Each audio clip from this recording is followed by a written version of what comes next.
Baik,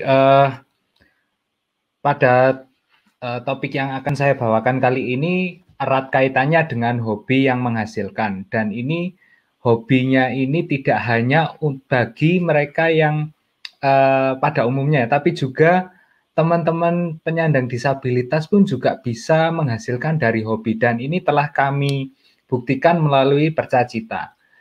Nah, Percacita sendiri adalah sebuah program pemberdayaan disabilitas yang telah dimulai sejak tahun 2019.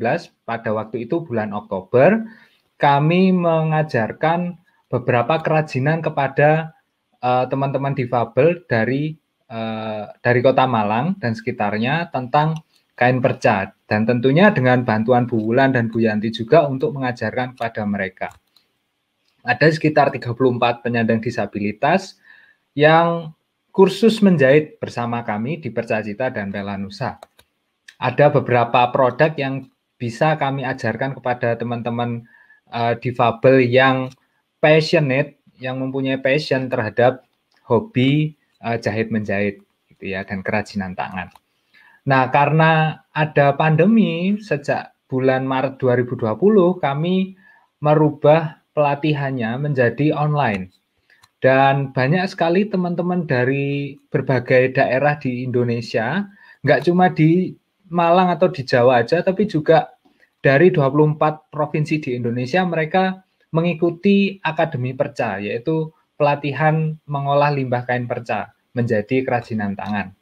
Ada 466 penyandang disabilitas yang sudah ikut, dan beberapa pesertanya itu adalah dari SLB juga. Nah, ini barangkali Bapak Ibu ada yang mengajar sebagai guru di SLB, untuk kedepannya mungkin bisa mendaftar atau mengikuti pelatihan Percacita yang akan diadakan.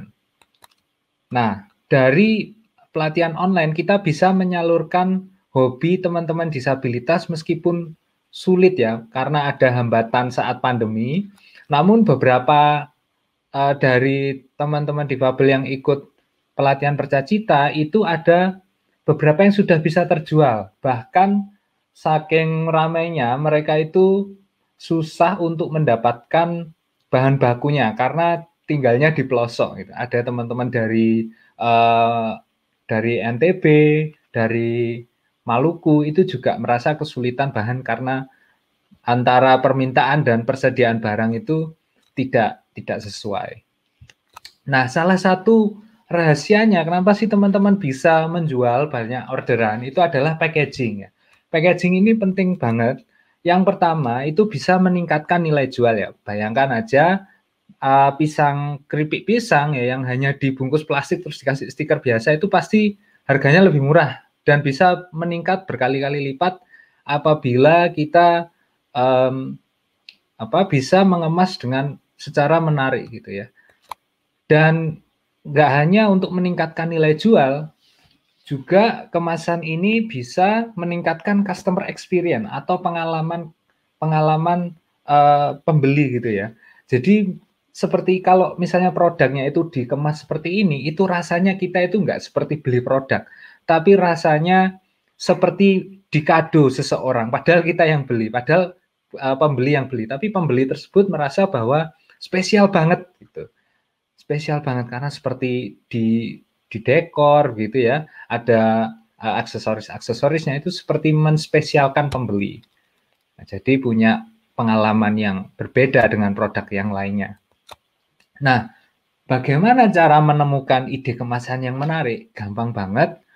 Bapak Ibu bisa buka pinterest.com, ya, kemudian search aja kata kuncinya, misalnya ide kemasan menarik atau packaging idea. Nah, di sini saya pakai packaging idea. Itu bakal keluar banyak banget model-model kemasan. Baik mulai dari yang simple tapi elegan, sampai yang kompleks tapi mewah banget. Nah, Bapak Ibu bisa belajar dari website pinterest.com ini. Nah, saya akan coba membreakdown, merinci salah satu tren kemasan yang lagi hot, lagi tren, lagi viral, bahkan viral di TikTok saat ini itu ya, yaitu gaya-gaya vintage seperti ini. Nah, ini bahkan di TikTok sendiri, saking viralnya itu bukan viral tentang produknya, tapi cara mengemasnya. Saking kemasannya itu keren gitu ya. Nah, kalau kita rinci, kemasannya itu ada berbagai elemen. Salah satunya yang pertama kardus die cut, kemudian ada kertas wrap atau door slack, kertas shredded atau kertas cacah, kemudian stiker thank you, dan kartu ucapan. Nah, ini elemen-elemen ini bisa fleksibel ya, Bapak Ibu bisa tambahkan atau kurangkan. Nah, kemudian gimana sih cara dapetinnya kemasan-kemasan ini? Nah, yang pertama dari Shopee. Bapak Ibu bisa beli dari rumah tanpa harus keluar. Dari Shopee itu bisa search aja kardus die cut. Nah, ini ukurannya tinggal disesuaikan aja. Misalnya tote bag itu tote bag sunbonnet tadi bisa pakai ukuran 20 kali 20 kali 5. Nah, nanti dilipat dan sebagainya. Harganya sekitar 1.500 sampai 2.000. Kemudian kertas door slack. Nah, ini biasanya untuk mewrap atau membungkus produk tersebut supaya terkesan elegan. Nah, ini banyak banget juga di Shopee pilihannya, pilihan motifnya juga banyak, harganya pun murah. Kemudian ada kertas cacah. Nah, kertas cacah ini untuk elemen pemanisnya ya. Jadi supaya terkesan vintage, supaya terkesan lucu seperti itu ya. Itu bisa pakai kertas cacah. Harganya pun seperempat kilogram itu 8.500 dan ini bisa digunakan banyak, bisa dipakai banyak. Nah, kemudian ada stiker segel. Nah, ini banyak juga motifnya, pilihannya banyak juga, biasanya untuk pemanis. Kemudian kartu ucapan. Nah, kartu ucapan ini juga bisa di custom. Jadi, misalnya ada, katakanlah Santi membeli kerajinan kita yang kita buat gitu ya. Nah, nanti kartu ucapannya ini ditulis, "Hai Santi, terima kasih telah membeli produk kami," dan sebagainya. Nah, ini menjadi sebuah personal touch bagi penjual dan pembeli. Jadi bisa lebih mengapresiasi pembelinya. Nah, kira-kira berapa sih biaya yang dikeluarkan untuk membuat kemasan yang bisa meningkatkan nilai jual dan menambah customer experience? Setelah saya total ternyata hanya 4.000 saja. Sekitar 4.000 sampai 5.000. Nah, ini tentunya untuk harga jual produknya sendiri juga bisa terangkat dengan modal seperti ini. Nah, ini saya rasa cukup sekian yang bisa saya sharingkan. Alangkah lebih baiknya bisa kalau Bapak Ibu sekalian bisa mencoba di rumah, dan kalau ada hal yang ingin dikonsultasikan lebih jauh bisa hubungi kami atau pertanyaan sesi tanya jawab setelah ini. Saya rasa cukup sekian, terima kasih. Bagaimana dengan Percacitra nih, Mas Satrio?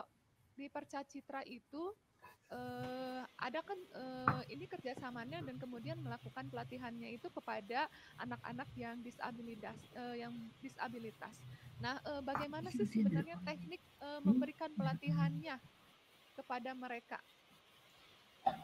Iya, jadi untuk teknik memberikan pelatihan kepada teman-teman disabilitas itu, kalau dari Percacita ini sebenarnya apa ya, rahasia. Jurus kuncinya itu sebenarnya kita pegang atau kita mengandalkan tim leader dari tiap-tiap daerah. Atau mungkin guru SLB itu yang kami dampingi, dan nantinya tim leader atau guru SLB-nya itu akan mengajarkan kembali ke baik muridnya untuk guru SLB maupun ke anggotanya bagi tim leader. Nah, tim leader ini bisa dari organisasi disabilitas, misalnya PPDI atau HWDI dan sebagainya. Kemudian setelah kita bisa berhubungan baik dengan tim leader, kita berikan video tutorial seperti tadi yang kita telah saksikan. Nah, itu nanti bisa diulang-ulang, bisa dipraktekkan dengan bahan yang sudah kami kirim ke rumah masing-masing. Jadi bisa latihan dengan aman, tanpa berkerumun, tanpa berkumpul, itu bisa praktek di rumah. Dan nanti tim leadernya yang akan mengontrol bawahan-bawahannya atau anggota-anggotanya. Seperti itu sih, Bu. Baik, tadi dari produk-produk yang dihasilkan oleh mereka-mereka yang disabilitas itu dikumpulkan atau gimana? Itu kemudian bagaimana memasarkannya, memasarkan produk tersebut? Ya, untuk produk yang sudah dilatih atau sudah dipraktekkan dari pelatihan itu akan menjadi milik teman-teman difabel tanpa harus dibalikkan kepada Percacita. Nah, karena sudah menjadi milik peserta difabel, mereka kami dorong untuk bisa menjual, menawarkan kepada teman-teman di sekitar minimal. Caranya bagaimana? Dengan difoto yang baik, difoto dengan angle atau dengan cahaya yang baik, kemudian diupload di status atau story di baik di Instagram, di Facebook atau di WhatsApp. Nah, silahkan dibuka open PO istilahnya, pre-order. Nah, dari situ nanti teman-teman bisa menawarkan produk atau keahlian atau kerajinan tangan yang bisa mereka buat. Sesimpel itu sih. Baik. Jadi tidak dibantu oleh ini ya, oleh Percacita ya produk-produknya dipasarkannya. Jadi memang mandiri gitu, mereka yang memasarkan sendiri produknya. Ya, karena juga kalau ini kan pesertanya dari berbagai daerah. Nah, kalau misalnya Percacita yang handle sendiri itu mungkin jauh lebih rumit. Jadi lebih baik desentralisasi saja. Lebih baik tergantung pada tiap-tiap. Jadi kita berikan arahan aja.